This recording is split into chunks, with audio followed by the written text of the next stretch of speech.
يا أمي أقطف دوما أحلى الزهر سار تعطر كل البيت تنتظر قدومك يا أمي.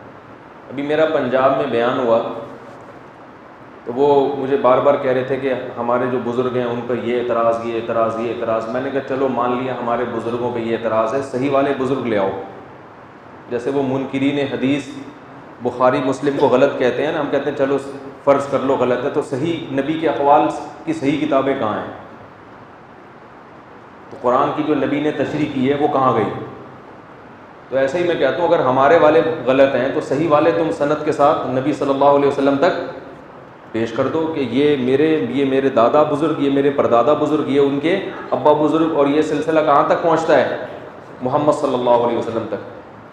تو ہم مان لیں گے کہ یہ والے صحیح تھے. اور وہی بات گھوم گھوم کے اگر آپ کہتے ہو نہیں میں بزرگوں کو مانتا ہی نہیں, میں تو قرآن و حدیث کو مانتا ہوں, تو اس کا مطلب ہے کہ آپ قرآن و حدیث کو بھی نہیں مانتے. کیونکہ جیسے جو حدیث کا انکار کرنے والا ہے وہ جب یہ کہتا ہے کہ میں صرف قرآن کو مانتا ہوں حدیث کو نہیں مانتا, تو وہ قرآن کو بھی نہیں مانتا, کیونکہ حدیث کو حجت کس نے قرار دیا؟ قرآن نے.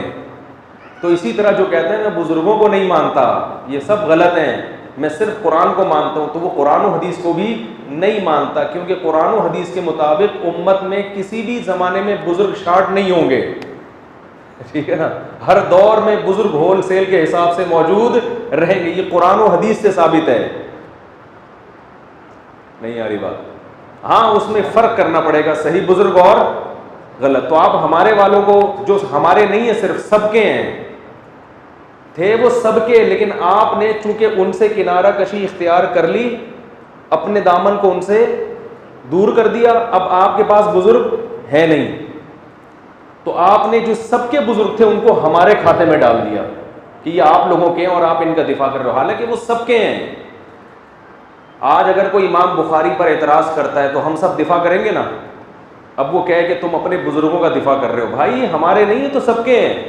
کہ نہیں تمہارے ہیں ہمارے نہیں ہیں, تو ہم کہیں گے تھے تمہارے بھی, تم نے خام خواہ میں اپنے آپ کو ان سے برات کا اعلان کر دیا ہے, تو سب کے ہیں. ہندوستان میں, بر صغیر میں, عرب میں, پوری دنیا میں جہاں بھی کوئی اللہ والا آیا ہے جس نے دین کے لیے محنت کی ہے, وہ ہم سب کا کیا ہے؟ بزرگ ہے. ہم سب کے ذمہ اس کا دفاع کرنا, اور اگر اس سے کوئی غلطی ہوئی ہے جو کہ ہو سکتی ہے تو اس غلطی میں اس کو فالو نہ کرنا. سمجھ میں آ رہی ہے بات؟ غلطی میں بھی اس کو فالو کریں گے تو یہ شخصیت پرستی ہے جو اسلام میں جائز نہیں ہے.